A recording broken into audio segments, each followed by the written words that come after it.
سڵاوتان لێبێت و ئەم کاتتان باش بینەرانی خۆشەویستی تەلەڤیزیۆنی کۆمەڵە زۆر خۆشحاڵم جارێکی تر بە بەرنامەکەی خۆتان واتە بەرنامەی ئێمە بینەران ئەبما و میوانی ماڵەکانی ئێوەی خۆشەویست.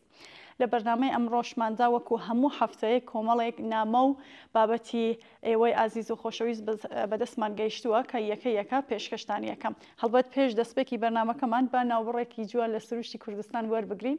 اینجا دەستپێیەکەی فەرموون. للدنيا قطاري هاوري بارش كوت دوي بيشان للدنيا قطاري هاوري بارش كوت دوي بيشان بس السنجي شيادا چو كدادا وكشو بدن بس الپاییزی زردابار بخور بگیری بکو بگیری بس الپاییزی زردابار بخور بگیری بکو بگیری لسر آخر قلا آخر چلی دنیای گل بگیری چلی دنیای گل بگیری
بەڵێ خۆشەویستان بەرنامەکەمان بەنامەی کاک قادر دەست پێ دەکەین. کاک قادر نووسیویەتی دەوترێت کە و کاتێک لە بەرامبەر ڕاوچیدا خۆی بێپێنا دەبینێت سەری دەکاتە ناو بەفرەوە تا هەست بکات مەترسی هەڕەشەی لێ ناکات و دیارە کاتێک ڕاوچی نابینێت پێی وایە ڕاوچیش نایبینێت.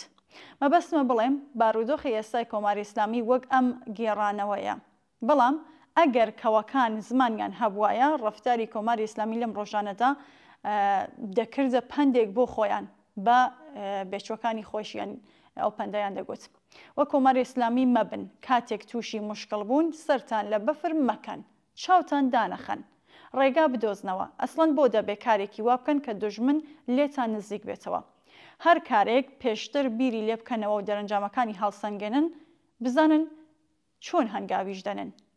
بە پێچەوانەی کۆماری ئیسلامی هەموو کارێک دواتر بیری لێ دەکاتەوە کە تازە درەنگە چۆن تەنیا و تەنیا لە بیری پاراستنی دەسەڵاتەکەیەتی.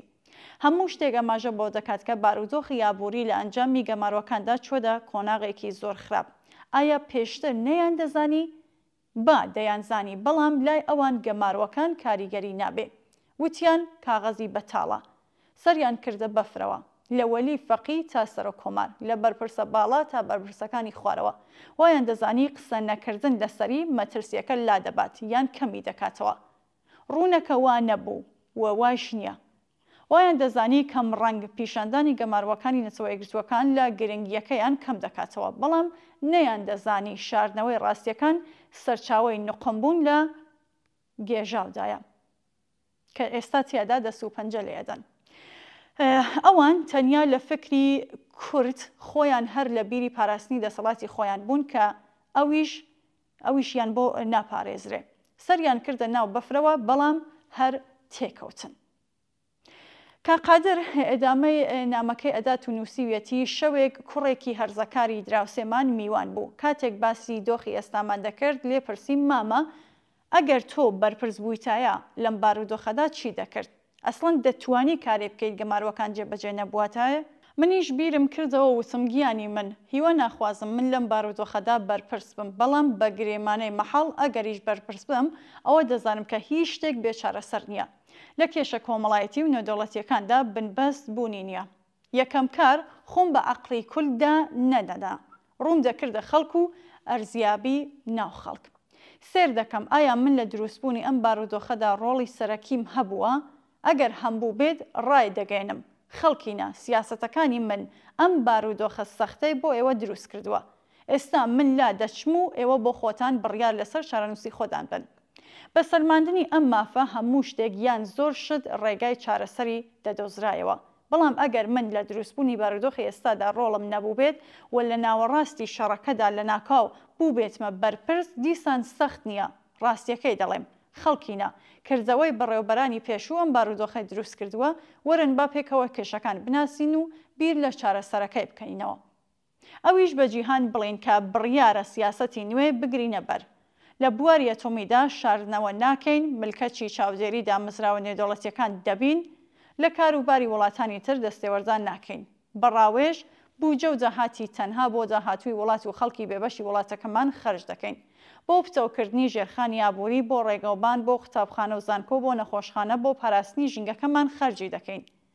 ئیتر پێویستمان بەم هەموو هێزە سەرکوتگەرە نابێ، ئەو هەموو خەرجی زیندان ناکەین. هەوڵ ئەدەین هەموو کەسێک ژیانی ئاسوودەی هەبێت، حورمەت و کەرامەتی ئینسانەکان پارێزراو بێ، کەس بە خاتری زمان قەڵەم باوەڕی لە بەنددا نەبێت، ڕەخنە لە دەسەڵات ئازاد بێت، دین لە دەسەڵاتی کۆمەڵگا و پەروەردە جیا دەکرێتەوە، ڕۆژنامە و کتێب و فیلم و هەواڵ ئازاد دەبێ، کۆبوونەوە و حەزب و ڕێکخراوە ئازاد دەبێ، ژن و پیا و لە هەموو بوارە سیاسی و ئابووری کۆمەڵایەتیەکاندا یەکسان دەبن. نەتەوەکانی دانیشتووی ئێران زمان و کەلتوریان پارێزراو دەبێ و ئیزارەی ناوچەی خۆیان دەکەن. بە جیهان دەڵین بارودۆخەکە دەگۆڕین، ئەو کات وردە وردە هەموو شتێک بەرەو باشبوون دەچێت. میوانەکەمان بە سەرسامیەوە سەیری کردمە وتی ئەمانە چۆن دەکرێ؟ چۆن جێبەجێ دەبن؟ وتم سێر نییە وا بڵێ چۆن فێرکراوین کە ناتوانن. دەبێ کەسێک هێزێک دەسەڵاتێک ببێت، ئەگینا هەموو شتێک دەشێوێ. لەم بۆچوونە بەها بە ئینسان وەک ساحب اختیار و ساحب ئێرادە نادرێ. ئینسان هەمیشە دەبێ متێع بێ، چاوەڕوان بێ، گوێڕایەڵ بێ تا کەسی تر هێزی تر چارەنووسی بۆ دیاری بکات. بۆیە لە هەوڵین کاردانەوە پێمان وایە ناکرێ و نابێ. ئەمە بیری هێزی دەسەڵاتە کە چوەتە ناخی بیرکردنەوەمان. کەچی ئەگەر قبوڵی بکەین ئینسان ساحب اختیارە و ساحب ئیرادەیە، دەلیلی نییە بە پێچەوانەی قازانج و مەسلحەتی خۆی کە گرێدراوی قازانج و مەسلحەتی هەمووانە کارێ بکات. بەڵام دەسەڵاتی ئەمڕۆ وای فێرکردوین کە ئێستا هەر کەس قازانج و مەسلحەتی خۆی لە ژێرپێنانی ئەوی تردا ببینێت تا بیری گشتی و کردەوەی گشتی سەر نەگرێت. میوانەکەم دەپرسێ ئەی ئەو کات یانی دنیا قبول دەکات؟ دەڵێ مازیزەکەم بە درۆ وایان خستوەتە مێشکتان، هەموو جیهان دوژمنی ئێمەن، بە درۆ پێیان گوتوین جگە لە ئێمە هیچ کەس لە جیهان بەرگری لە ماف و ڕاستی و ستەملێکراوە ناکات. بە درۆ وایان نیشانداوە ئێران پەیامێکی خودایی هەیە تا جیهان بگۆڕێت. درۆیان گوتووە گۆڕینی هەڵوێز ینی شکست خواردن، وتوێژ ینی تەسلیم بوون، گفتوگۆ ینی قبولکردنی سوکایەتی. دەڵێم ئەگەر هەر ئەمڕۆژ بڕیار بدەین نەهێڵین ئێران لە خراپترین بارودۆخی مێژووی خۆی گیر بخوات درەنگ نییە. ئەوانەی ئێستا لە دەسەڵاتن ئیرادەی ئەوەیان نییە، بەڵام دەبێت خۆمان بمانەوێ، ئیرادە بکەین. ئەگەر خۆمان هێزبین کەس ناتوانێ، ئەگەر خۆمان هێزبین کەس ناتوانێ مافەکانمان پێشێل بکات. دەبێت بیر و کردەوە و هەڵەکانی خۆمان قبول بکەین و هەڵ بدەین پێکەوە بۆ چارەسەرکردنی نە بیشارینەوە یان چەوەشەکاری بکەین. نیوەشەو بووە و میوانەکان ڕۆیشتوون. من لە تەناییدا دانیشتوم نەفرەت و نەفرین دەکەم بەوانەی مێشکی پاک و بێگەردی منداڵ و هەرزەکارانی ئێمەیان خسوەتە ناو ئەم گێژاوە و نادیاری داهاتوودا. بیر لەوە دەکەمەوە سبەی چ کارەساتێک لە ڕێگەدایە. ئایا ڕێگایەک بۆ دەربازوون لە مەترسی هەیە؟ مێشکی هەموو خەڵکیان خستوەتە ئەم کێشەوە چی دەبێت؟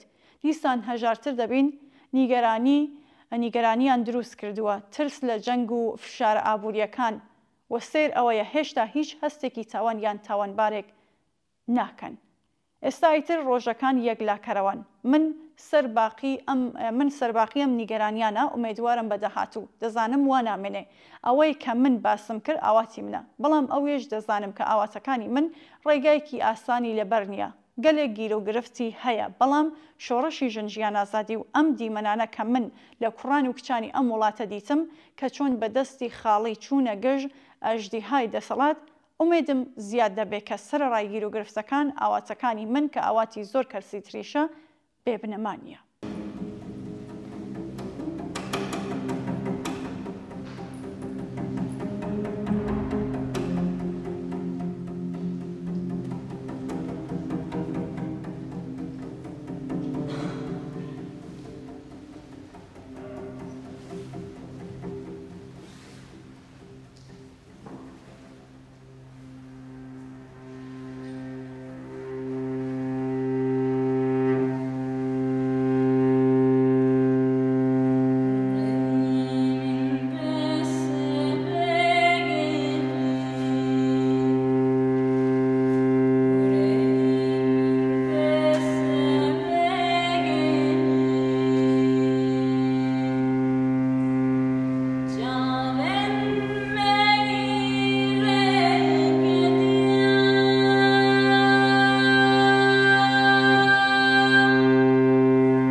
هاوڕێ چیمەن ڕاپۆرتێکی ئامادە کردووە نووسیویەتی کۆماری ئیسلامی ئێران لە ساڵی 2024دا شێوازەکانی سەرکوتی ئازادی دەربڕینی پەرەپێدا و هەڕەشەکانی دژی ڕۆژنامەنووسانی ئێرانی لە دەرەوەی وڵات بە ڕەهەندێکی مەترسیدار درێژە پێداوە. بەپێ راپۆرتی ساڵانەی ڕێکخراوی بەرگری لە ڕەوتی ئازادی زانیاری لە ساڵی 2024دا لانیکەم 256 ڕۆژنامەنووس و دەستگای ڕاگەیاندن لە 385 حاڵەتدا ڕوبەڕووی هەڵسوکەوتی دادوەری و ئەمنی کۆماری ئیسلامی بوونەتەوە. هەروەها 11 ڕۆژنامەنووس حکمی زیندانیان بەسەردا سەپێنراوە و لانیکەم 36 ڕۆژنامەنووس و چالاکی ڕاگەیاندن دەستگیرکراون. بەگشتی 69 ساڵ و 10 مانگ زیندان و سزای دارایی بە بڕی زیاتر لە 200 میلیۆن تمەن بۆ ڕۆژنامەنووسان دەرچووە. راپۆرتەکە ئەمەژە بە پەیوەندی نێوان ڕووداوە گرنگە سیاسیەکان و شەپۆلەکانی سەرکوتی ئازادی دەربڕین لە ئێران دەکات. بەپێی راپۆرتەکە ڕۆژنامەنووسان و مێدیاکانی ئێران لە ساڵی ڕابردوودا 6 شەپۆلی سەرکوتیان ئەزمون کردووە کە هەموویان دوای ڕووداوێکی گرنگی سیاسی دەستیان پێکردووە. لەوانە هێرش بۆ سەر ڕێوەسمی ساڵیادی قاسم سلێمانی، بڵاوبوونەوەی راپۆرتی BBC سەبار بە کوژرانی نیکا شاکەرەمی، کوژرانی ئەبراهیم ڕەئیسی لە ڕووداوی گوماناوی هەلیکۆپتەر، ڕووخانی حکوومەتی بەشار ئەسەد لە سووریا و هێرشی ئیسرائیل. ڕێکخراوەکە دەڵێت کۆماری ئیسلامی هاوکار لەگەڵ دەستپێکردنی هەریەک لەم ڕووداوانە بە یارمەتی مێدیا حکوومیەکان و چالاکانی میدیای نزیک لە دەستگا حکوومەتیەکان هەڵمەتێکی بەرفراوانی بۆ بڵاوکردنەوەی هەواڵ و راپۆرتی ساختە و چەواشەکار ڕێخستووە. ئامانجی ئەم هەڵمەتانە ڕێگریکردن بووە لە ژێر پرسیاربردنی گێڕانەوەی فەرمی حکوومەت یان کەمکردنەوەی کاریگەری گێڕانەوە سربەخۆکان. راپۆرتەکە جەخت لەوە دەکاتەوە کە مکانیزمی سەرکوتی زانیاری ئازاد لە ئێران بە شێوەیەکی بەردەوام نوێ دەکرێنەوە. هەروەها ئاماژە بەوە دەکات کە کۆماری ئیسلامی خەریکی جێبەجێکردنی سیستمێکی پێکەوە بەسراوە لە مێدیا و شێوە مێدیاکان بۆ جێبەجێکردنی سیاسەتەکە تا بەر بە هەر چەشنە بڵاوکراوەی سربەخۆ بگرێت. ئێران بە بەردەوامی لە ڕیزبەندی وڵاتانی خراپی جیهان لە بواری ئازادی ڕۆژنامەوانیدا بووە. ڕێکخراوی ڕۆژنامەنووسانی بێسنوور لە راپۆرتی ساڵی 2024 خۆیدا ئێرانی لە پلەی 176 لە نێو 180 وڵاتدا داناوە. هەروەها ئەم ڕێکخراوە پاراستنی ئێرانی وەک یەکێک لە گەورەترین زیندانیکەرانی ڕۆژنامەنووسان لە جیهاندا ناساندووە. ئەم دۆخە سەختە بۆ ڕۆژنامەنووسان لە ئێران بەردەوام بووە و تەنانەت لە دەرەوەی وڵاتیش هەڕەشەی جددی لەسەر ڕۆژنامەنووسانی ئێرانی هەبووە.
سەرشەقام سەرکۆڵان ناوماڵەکان لەنگارەگرێ ئەو جابەرە کوورەی دڵتا هەڵدەفڕێ هەڵدەفڕێ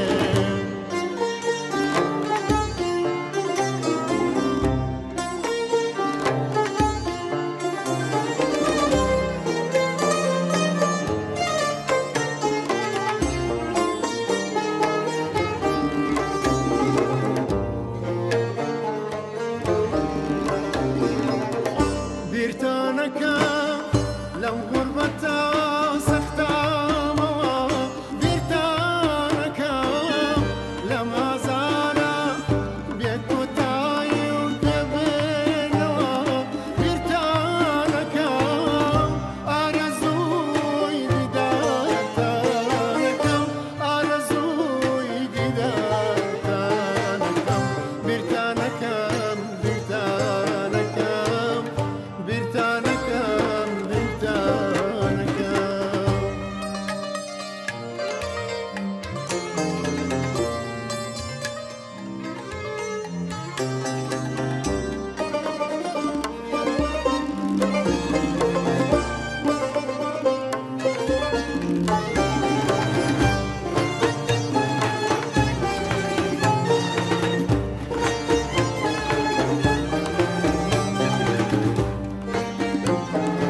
کەشاندا لەسان دووتا لادات و ڕوولەیەوە و ڕوونا شەوقی سەرشەقام و سەرکۆڵان ناو ماڵەکان لەنگارێ ئەوجا بەراو فورەی دڵتان هەڵدا فڕێ هەڵدا فڕێ هەموو شەوێک لە مرواری فرمێسکیان غورباتەوە ملوانکەیان داوەنەوە بۆ مێلی جوانی شارەکەم هەموو شەوێک لە گوڵجاواری ئەم غوربەتە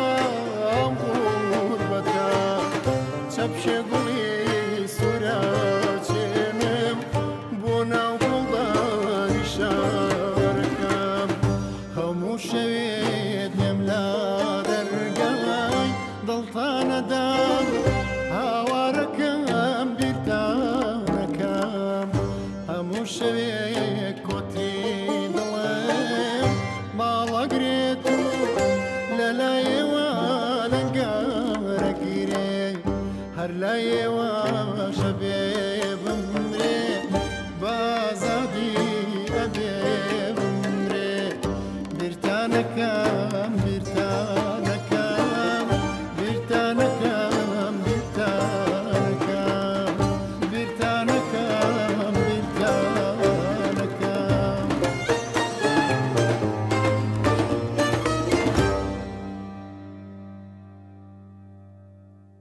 نامەیەکی تری بەرنامەکەمان نامەی کاک مستەفا تاجیە لە نووسراوەیەکدا دەڵێ شکستی هەمەلایەنەی سیستەمی وەلایەتی فەقی ئێرانی گەیاندووەتە لێواری گۆڕانکاری قوڵ و حاشا هەڵنەگر هەمووان چاوەڕوانی گۆڕانکارین بەڵام کەس نازانێ ئەم گۆڕانکاریانە کەی و چۆن ڕوودەدەن چ ڕۆتێک دەبڕن و ئەنجامەکەی چییە ئایا بەرەو بۆنیاندنانی کۆمەڵگایەکی ئینسانی دەچین یان شایەت حاڵی بێدەوڵەتی ئاژاوە و پاشان دیکتاتۆریەکی نوێ دەبین لە هەر حاڵەتدا بوونی گۆڕانکاریەکان بە تەواوەتی پەیوەستە بە کردەوەی خاوەن بەرژەوەندیەکان و خاوەن ڕۆڵەکان لە دەسەڵات و ئۆپۆزیسیۆنەوە تا هەموو دانیشتوانی ئێران کاک مستەفا دەڵێ بە بۆچوونی من کۆماری ئیسلامی بەگشتی و ڕێبەرەکەی بە تایبەتی ناتوانێت ڕێگری لە ڕووزانی گۆڕانکاریەکان بکات بەڵام دەتوانێت زۆر پڕحەزینەیان بکات و داهاتوێکی مەترسیدار بۆ خەڵک تۆمار بکات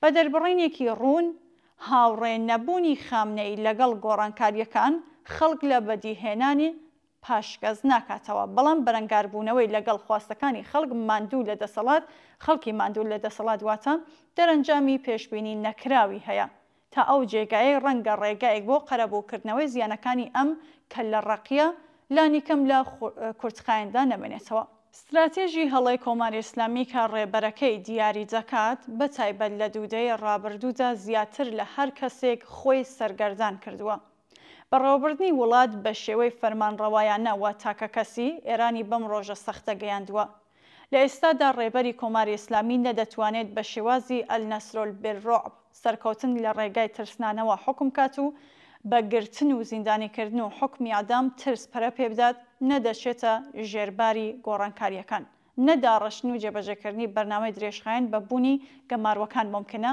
نەچارەسەری کاتی وەڵامدەرەوەی قەیرانەکانی ئێستایە نەجەنگی نوێ دەتوانێت گرێ کێشەکان بکاتەوە نەڕێکەوتن لەگەڵ ئەمریکا لەبەردەستایە نەدەتوانێت وەک ڕابردوو ئەولەویەت بداتە بەهێزکردنی بەرەی مقاومەت نە کۆنتڕۆڵکردنی گرانی هەڵاوسان بەبێ هەڵوەشانەوەی گەماروەکان ممکنە نەتوانایی سەپاندنی حەجابی بەسەر ژناندا هەیە نە زەرفیەتی قبولکردنی فەرمی ئازادی حەجابی هەیە نەدەتوانێت پرۆژەی نیزامیکردنی دەسەڵات و پادگانکردنی کۆمەلگا درێژە پێ بدات نەدەتوانێت بەڕێوەبردنی وڵات بداتە دەست غێرە نظامیەکان نەدەتوانێت بۆچوون و داواکاریەکانی زۆرینە پشتگوێ بخات نەدەتوانێت ڕێگە چارەیەک ببینێتەوە نە جێگر دەدۆزێتەوە کە بتوانێت دەسەڵاتی پێ بسپێرێت نەخۆشی دەتوانێت ئێدامێ بدات نەدەتوانێت سەردەمی سەهۆڵبەندانی سیاسی درێژە پێ بدات نە ئازایەتی خواردنەوەی جامی ژەهری هەیە نە بوێری دەست لە کارکێشانەوە هەیە کاک مستەفا لە بەشێکی تری نووسراوەکەیدا ئەڵێ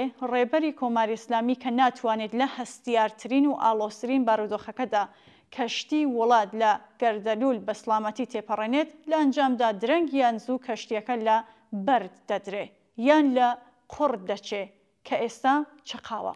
ئەمە لە کاتێکدایە کە ئێران ڕێگای ڕزگاربوونی هەیە بەڵام کۆماری ئیسلامی و ڕێبەرەکەی تەن بەوە نادات. چۆن ئەگەر خەڵکی ئێران ڕزگار بن دەستەم و بێمافی ئەوە کۆتایی دەسەڵاتی خامنەی و دەستە و تاقمینەوە و دەسەڵات هەیە.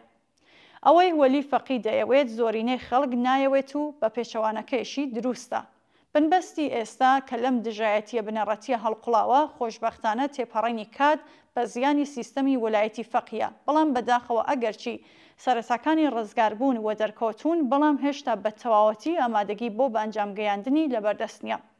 بە کورتی تا ئێرە ئیسلامی حکوومەتی بە مانای ئیسلامی فەرمانڕەوایە و زۆرەملێ توانای کۆکردنەوەی خۆی لەدەستدا زۆرینەی توانایی واتە دەسەڵاتی خۆی لەدەستداوە.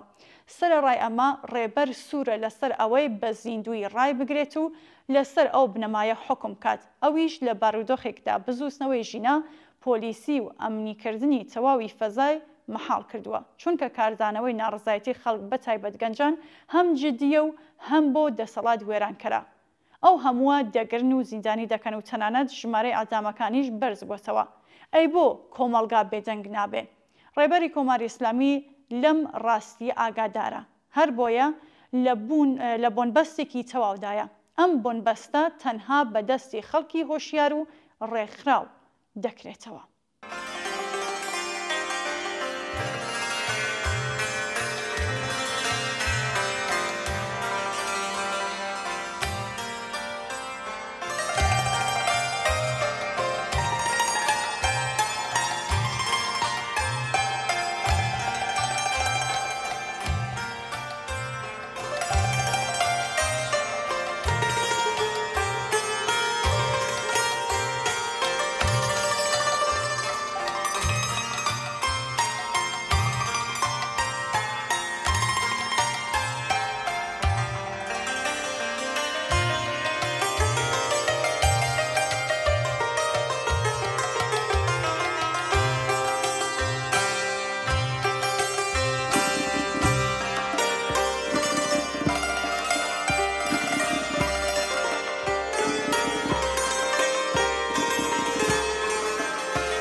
چه کج رفتاری ای چرخ، چه بد کرداری ای چرخ، سر کین داری ای چرخ، نه دین داری نه آیین داری نه آیین داری ای چرخ، نه دین داری نه آیین داری نه آیین داری ای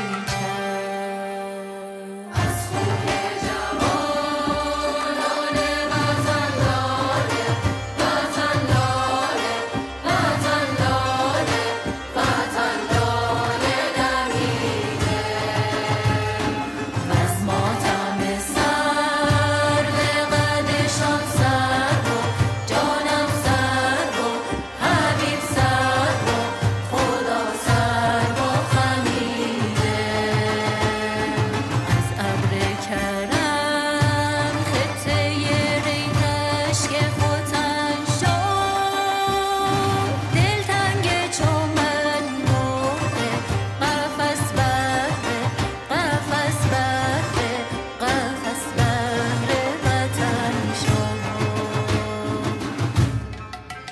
چه کج رفتاری ای چرخ، چه بد کرداری ای چرخ، سر کین داری ای چرخ، ندین داری نه این داری نه این داری ای چرخ، ندین داری نه این داری نه این داری ای چرخ.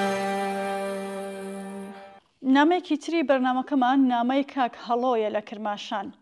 کاک هەڵۆ نووسیویەتی هەرچەندە بارودۆخ لەسەرەوە لە بۆنبەست و ناهومێتکەرە، بەڵام لە خوارەوە نیشانەی هیوابەخشی زۆر دەبیندرێت.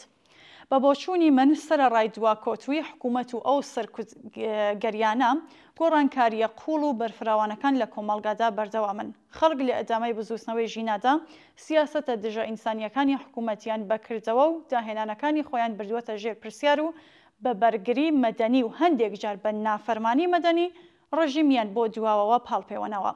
ڕاستە پرۆژێ دەسەڵات پڕش و بڵاوکردنی هاوڵاتیان و ڕێگریکردنە لا ڕێخستنیان، بەڵام هۆشیاری، ئازایەتی و داهێنانی خەڵک تا ڕادێکی زۆر تەقالای حکوومەتی پوچەڵ کردووەتەوە و زۆری تریشی دەکات. سەرەڕای ئەمەش لەگەڵ هەوڵی ناوەندی دەسەڵات خەڵکی وەڕەز لە ستەم و نابەرابەری لەم ساڵانەدا نیشانیاندا کات تەنیا قوربانی نین و چاوەڕوان نەبوون.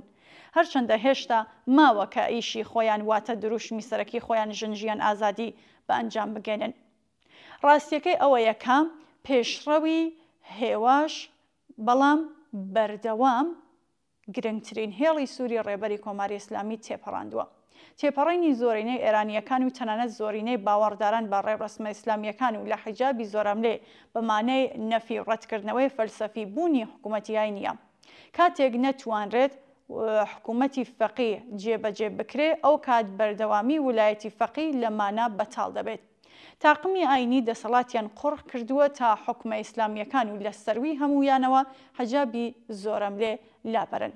لەسەر ئەم بنەما حیجابی زۆرەملێ بە ئاڵای سیستەمی ویلایەتی فەقی دەزاندرێت، بەڵام ئازادبوونی حیجاب ئەوەی وا سەرنجام لە ئاکامی خەباتی یەکگرتووانە ئەمەڵەن سەلما هیچ نییە جگە لە کۆتایی هاتنی ویلایەتی زۆرەملێ، دانپێدانانی زۆرەملێ و بەهەشتی زۆرەملێ.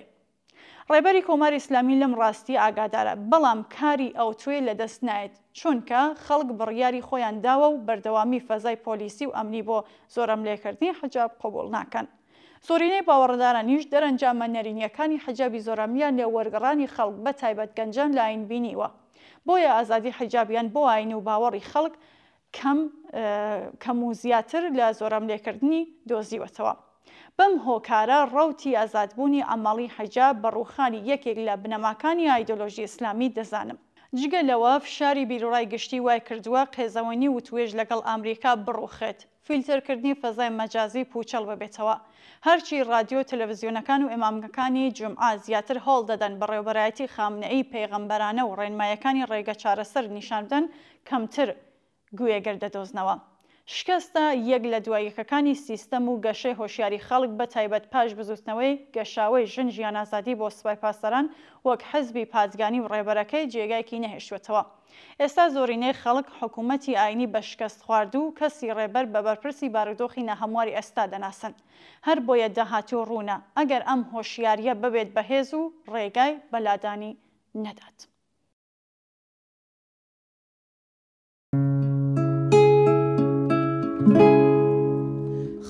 که این گندم تو خیابونه، خوشه خشم من و تو تشنه بارونه. حق ما کم نیست، زانوی غم نیست، قلب ما که دور از هم نیست. دنیای تازه این یه آغازه، پنجره تا رویا بازه. یا همه با هم یا همه تنها، بلا چاو بلا چاو بلا چاو چاو چاو. میپریم از خواب یه شب مهتاب، ما که بیداریم تا فردا. آخرش زنجیر ظلم عالمگیر میشکنه با دستای ما. نامێکی تری بەرنامەکەمان نامەی کاگە جەوادە. نووسیویەتی لە مێژووی هەڕووخانی ڕژیمەکاندا هەمیشە ساتێک دێت کە خودی خاوەنەکانی دەسەڵات پێش خەڵک هەواڵی کۆتایی خۆیان ڕادەگەنن. ئەم ساتە ساتێکە کە دەسەڵات قورسایی بێکەڵکی خۆی لەسەر سنگی هەست پێ دەکات. دانپێدانانی دوایی سەرۆکی پێشووی سەدا و سیمای کۆماری ئیسلامی دقیقەن لەم جۆرەیە. ئەو وەک کەسێک کە ساڵانێک کارگەی بەرهەمهێنانی درۆ و چەواشەکاری سەدا و سیمای ڕژیمی ئیسلامی بەڕێوە دەبرد، کەسێک کە ئازار و برسیەتی و سەرکوتی لە چوارچێوەی موعەجزەی بەڕێوەبەرایەتی ئیسلامیدا پاساو دەکرد، ئێستا دەڵێت پارێزەرانی بارودۆخی ئێستا خۆیان باوەڕیان نییە کە ئەم بارودۆخە تا ساڵێکی دیکە بەردەوام بێت. ئەم ڕستەیە ئەگەر لە زاری شێکەرەوەیەک دەرچووبایە ڕەنگە تەنها ئاگاداریەکی ئاسایی یا بوریان سیاسی باە. بەڵام کاتێک لە زاری کەسێک دێتە دەرێ کە ئەرکدار بوو تا ڕوخسارێکی پیرۆز لەسەر دێوەزمەی دەسەڵاتی ئیسلامی نمایش بکات، ئیتر نە شێکردنەوە و نە ئاگاداری، ئەمە ئاگاداری سەرخۆشیە. سەرخۆشی حکوومەتێک کە هێشتا جەستەی لەسەر تەختە بەڵام ڕۆحی لێ دەرچووە. بەڵام گاڵتەجاڕی تاڵی چیرۆکەکە لێرەدایەکە ئەم دانپێدانانە تەنها لە خاڵێکی دەستگای دەسەڵاتی حاکمەوە دەرنەچووە. لە قومیشەوە لە حەوزە دەنگێک هەڵساوە کە مانای قوڵتری هەیە.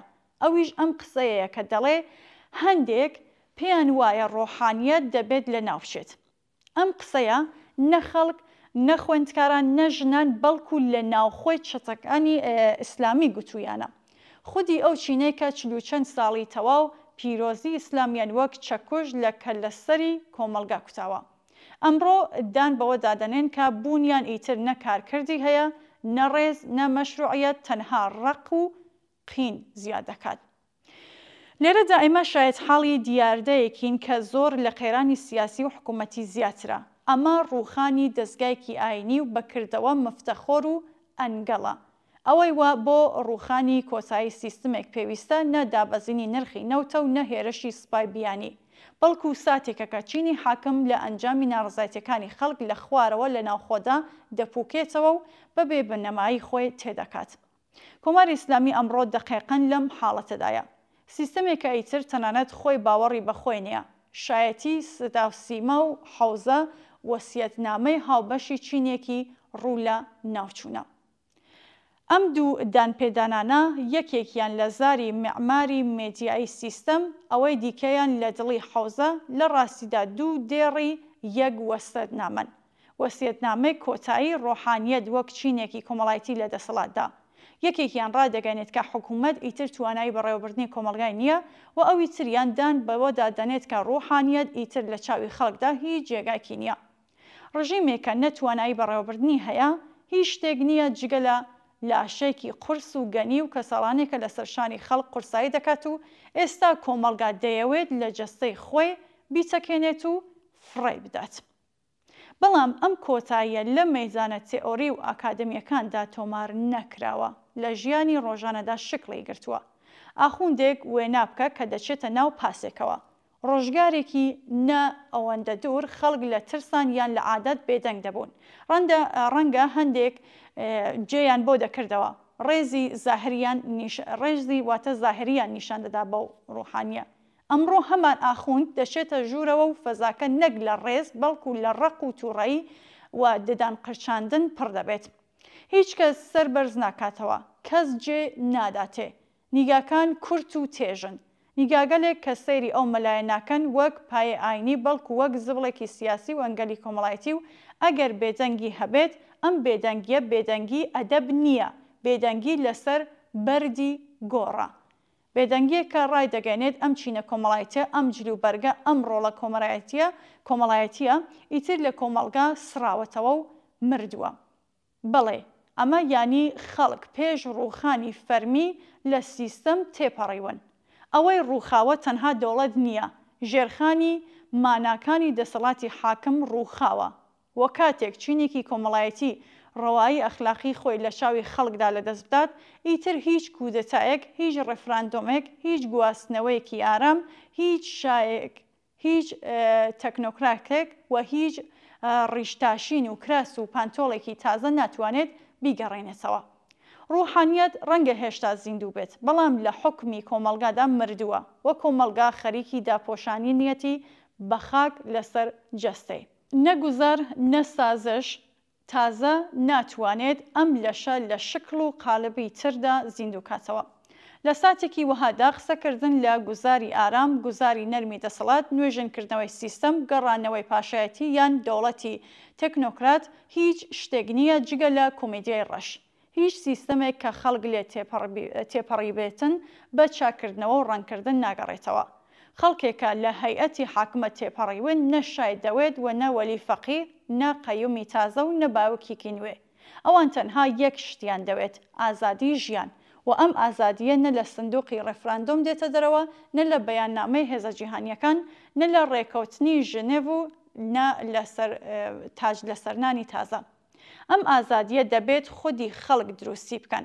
بەڕێخستن بەڕێکخراوە کۆمەڵایەتیەکان بە خاوەنداریەتی هاوبەش بەسەر سامانەکان بە هەڵوەشانەوەی ئیمتیازاتی چینایەتی و ئاینی با ڕیشەکێشکردنی نایەکسانی و سوکایەتی ئەگەر ئێستا دەرفەت لە دەست بدەین مێژوو هەمان یاری دووبارە بووە خەریکە واتە جارێکی دیکە تکراری دەکاتەوە جێگای جەلاد جەلادێکی دیکە دەگرێتەوە و خەڵک جارێکی دیکە دەگەڕێنەوە بۆ ئازاری تازە بەڵام ئەم جارە بارودۆخەکە جیاوازە کۆمەڵگا ئەیتر بۆ دواوە ناگەڕێتەوە کۆمەڵگا ئەیتر لە خوددا و شاوەلی فەقی و ڕێبەر و مەرجە ناترسێت کۆمەڵگا تامی ژیانی بێزەنجیری لە ناڕزایەتیەکاندا چێشتووە ئەم ساتە مێژوویە ساتی ئازادیە لە دەسەڵاتی چینی حاکم و پەیوەندی ئابووری و سیاسەتە دژە مرۆڤیەکان و ئازادی نە دیاردەیە و نەبەخشش ئازادی دەستکەوتە و دەبێت بەدەستی بێنین ئەم جارە مێژوو نابێت شیوەن بخوێنێتەوە دەبێت سرودی ڕزگاری بنووسێت.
ناوێرم بانگت کەم شوێندەگرم هەڵدەگرم ناوێرم بانگت کەم شوێندەگرم ئای هەڵدەگرم ناوت لێم زەوتەکەن ئەخ ناوت لێم زەوتەکەن هاوارم سەردەبڕن بۆنی دەم دەکەن بۆنی دەم دەکەن ئای بۆنی دەم دەڕوان ئەخ ئەوین و ئازادی هەردووکیان تاوانن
آخ وەک خۆری زەردەپەر لەواز و بێتینم وەی لە لێلێ وەی لە لولو وەی لە لێلێ وەی لە لولو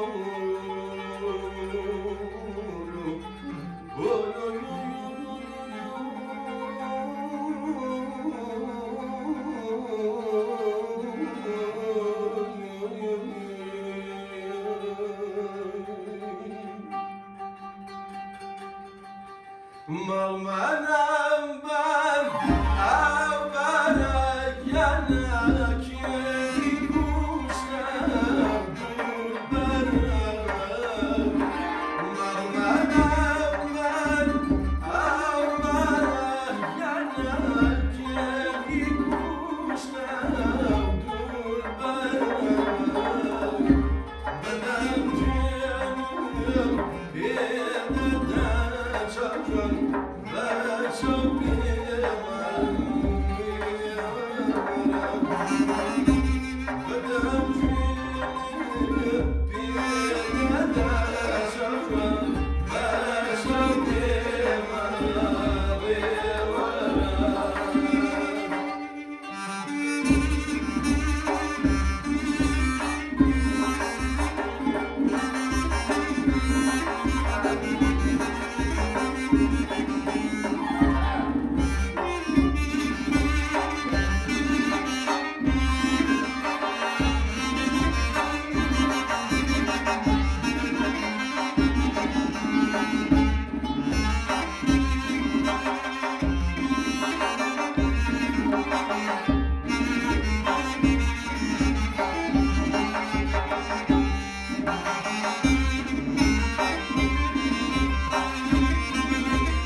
هاوڕێ گەلاوێش لە نووسراوەیەکدا دەڵێ لە شەقامی شارەگۆڕەکاندا نیشانەکانی گۆڕانکاری ئاشکرایە. ژنانێک کە بەبێ حەجاب لە شەقامەکاندا هاتوچۆ دەکەن بە پانتۆڵی جین و کەتانی کوڕان و کچان لە کافیشاپ دادەنیشن کە موسیقای ڕۆژاوایی بەهێمنی تیاندا لێ دەدرێت و یان دەست لە نێو دەست لە شەقامەکاندا دەگەڕێن. ئەمانە و زۆر دیاردێرتر ئەگەرچی کردەوەی بچووکن بەڵام لە ئێرانی ژێردەسەڵاتی یاینی مانادارن کە پێمان دەڵێ هێواش هێواش پێک هاتە ئایدۆلۆژیەکانی کۆمار ئیسلامی دەخرێنە ژێرپێ. بەڵام لە پشت ئەم ڕوخسارە لە شارەکان ڕاستیەکی تاریکتر لە ئارادایە. بە گوتەی چالاکوانانی ناوخۆ ئێران دەسەڵاتی حاکم خەریکی توندکردنەوەی سەرکوتی ئۆپۆزیسیۆنی سیاسین تا بە دروستکردنی ترس ڕێگری لە دەرکەوتنی بێمانای دەسەڵاتیان بگرن. بە گزارشی ڕێکخراوی مافی مرۆڤ و چالاکوانان لە مانگەکانی دواییدا سەدان ڕۆژنامەنووس، پارێزەر، خوێندکار، نووسەر و چالاکوانی مەدەنی کەوتونەتە بەر ئازار و هەڕەشە، بانکراون یان دەستگیرکراون یان ڕوبەڕووی سزاکانی دیکە بوونەتەوە. وا دیارە استراتێژی حکوومەت حیساب کراوە کەمکردنەوەی زەختە کۆمەڵایەتیەکان بۆ ئارامکردنەوەی بیر و ڕایگەشتی لە بارودۆخێکە قەیرانی ئابووری ڕوو لە زیادبوونە، بەڵام لە هەمان کاتدا توندکردنەوەی نهێنی سەرکوتی سیاسی. ئەم ڕوانگەیە نیشاندەری جۆرێک بەڕێوەبردنی تاکتیکیە، بەڵام هێڵە سوورەکانی حکوومەت هێشتا سەخت و نەگۆڕ ماونەتەوە. دەسەڵاتی ئێران ئێستا ڕوبەڕووی یەکێک لە جددیترین تاقیکردنەوەکانی خۆیان بوونەتەوە. شەڕ لەگەڵ ئیسرائیل لە مانگی ژوئەن بووە هۆی زیانی زۆر بۆ دامەزراوە سەربازی وەتۆمیەکانی ئێران و تۆڕی ناوچەیی هاوپەیمانەکانی کۆماری ئیسلامی لە حەماسی غەزەوە تا حەزبۆڵای لوبنان و گروپە شیعیەکانی عێراق تا ڕادێکی زۆر تواناییان لەدەستداوە. لە ناوخۆی وڵاتی ژابووری ئێران بە دابەزینی نرخی ڕیاڵ، هەڵاوسانی زۆر و قەیرانی توندی وزە و کەمی ئاو دەست و پەنجە نەرم دەکات. ئێران چۆتە ناو دۆخێکی نەناسراوەوە. ڕوانگەی ئێستای حکوومەت زیاتر لەوەی استراتیژیکی یەکگرتوو بێت، بەڵام بەم جۆرە کۆمەڵێک تاقیکردنەوەی کورتخایەنە بۆ مانەوەی لە بارودۆخێکی ناجێگیردا ئێدامەیەدات. هاوڕێگەلاوێش لە درێژەی نامەکەیدا دەڵێ بە بڕوای من پێویستە ئەم استراتێژەی کۆماری ئیسلامی بناسین، چاو لێ بکەن. حیجاب کە لە ڕەوتی ناڕزایەتی سەراسەریەکانی پاش قەتڵی حکوومەتی ژینا ئەمینی بوو بە خاڵی ناوەندی تۆڕی گشتی، ئێستا بە شێوەی اختیاری جێبەجێ دەکرێت. لەلایەکی ترەوە لە فەزای مەجازیدا لافاوێک لە ڤیدۆ ڕەنگاوڕەنگەکان وێنەیەک لە ئێرانێکی زیندوو سەرنجڕاکێش و میوان درۆست پێشکەش دەکەن. هەندێک لەم بەرهەمانە ناوڕۆکی سەرنجی بیرۆڕای دەرەکی هەیە. لە بینە کۆنەکان، بازارە قەرەباڵغەکان و سفرە ڕەنگاوڕەنگەکان فیلم دەگرن تا ئێران وەک وڵاتێک بناسێنن کە بە هەڵە حکمی لەسەردراوە و بە وڵاتێکی نادادپەروەر و دژیژن ناوبانگی دەکردووە. ئەوە نییە ئێران ڕوخساری گۆڕاوە. ئەم بەرهەمانە کە ملیۆنان بینەری لە تۆڕە کۆمەڵایەتیەکاندا هەیە، بەشێکە لە هەوڵی دامەزراوەکانی دەسەڵات بۆ پێناسەکردنەوەی سیمای ئێران وەک وڵاتێکی ئەمینی و سەرنجڕاکێش بۆ ئارامکردنی تووڕەیی ناوخۆیی و گۆڕینی بیرۆڕای گشتی. ڤیدۆ بەناوبانگەکانی کۆنسرت لە شەقامەکان نیشان دەدەن کە گەنجانی ئێرانی بێحجاب سەما دەکەن و لە هۆڵە کۆنترۆلکراوەکاندا لەگەڵ گۆرانی بێژانی پاپ هاوئاوازی دەکەن. دیمەنگەلێک کە 2 ساڵ لەمەوبەر تەنانەت خەیاڵکردنیشیان مەحاڵ بوو. بەڵام کەمکردنەوەی زەختە کۆمەڵایەتیەکان بۆ شاردنەوەی سەرکوتی سیاسیە. ئەم نمایشانە بە وردی دیزاین و دەرهێنانیان بۆ کراوە تا ڕەواڵەتێک لە کرانەوەی کۆمەڵایەتی نیشاندن، لە کاتێکدا لە پشتی پەردەدا سەرکوتی سیاسی قوڵتر لە ڕابردوو بەردەوامە. ڕێژەی ئەعدام لە ئێران گەیشتووەتە بەرزترین ئاست لە ساڵی 1980ەوە. بەپێی راپۆرتی مافی مرۆڤی نەتەوە یەکگرتووەکان تا ڕێکەوتی 21 ئۆکتۆبر بەرپرسانی ئێران لە ساڵی 2025دا لانیکەم 1176 کەسیان ئەعدام کردووە، واتە بە تێکڕای 4 کەس لە ڕۆژێکدا. هەروەها ناڕزایەتیەکانی ساڵی 2019 دژی زیادکردنی نرخی سوتەمەنی کە بە خێرای ڕنگوبۆی سیاسی وەرگرت و دروشمی گۆڕینی ڕژیم تیادا دەنگی دایەوە، فشارەکان ڕۆژ بە ڕۆژ زیاتر دەبن، لە هەڕەشەکردنی خێزانەکان تا دەستگیرکردنی چالاکوانان، خوێندکاران و ڕۆژنامەنووسان.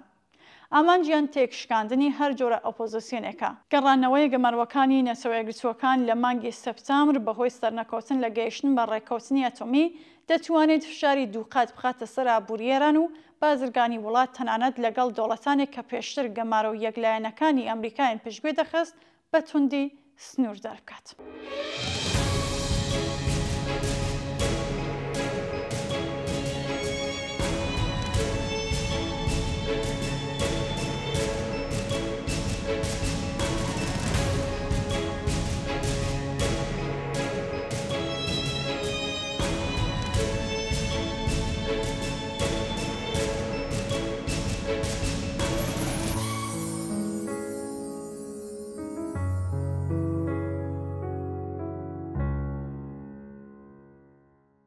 زۆر بەجاخەوە ئاگادار بووین کە کاگ لۆتفۆڵا دووگەوهەری ناسراو بە سیروان خەیات، دۆست و لایەنگری کۆمەڵا بەهۆی جەڵتەی دڵەوە دڵە گەورە و میهرەبانەکەی لە لێدان کەوت و بۆ هەمیشە ماڵاوای لە بنەماڵە و هاوڕێیانی کرد و بەجێمانی هێشت. کاگ سیروان هەر لە سەرەتای لاوی یار و هاوڕێ نزیکی پێشمەرگەکانی کۆمەڵا بە تایبەت گۆردانی شوان بووە و بە هەر شێوەیەکی ممکن لە چەمشاری سنە یارمەتی هاوڕێیانی گۆردانی شوانی داوە. کاگ سیروان لەم ساڵانەی دوایی ژیانیدا هاتە باشووری کوردستان و وەکو لایەنگری کۆمەڵە لە سلێمانی نیشتەجێ بوو و دوکانێکی خەیاتی دانابوو تا لە ڕێگەی کاری خەیاتیەوە بژەوی خۆی و بنەماڵەکەی پەیدا بکات. بەڵام بەداخەوە هەر زۆر لە ناکاو دڵە گەورە و میهرەبانەکەی لە لێدان کەوت. لە ڕێگەی ئەم بەرنامەیەوە پڕ بەدڵ سەرخۆشی خۆمان لە بنەماڵی بەڕێزیانەکەین و خۆمان بە شەریکی خەمیان ئەزانین. یادی ئەزیزی کاگ سیروانی خەیات بەرز و بەڕێز بێت.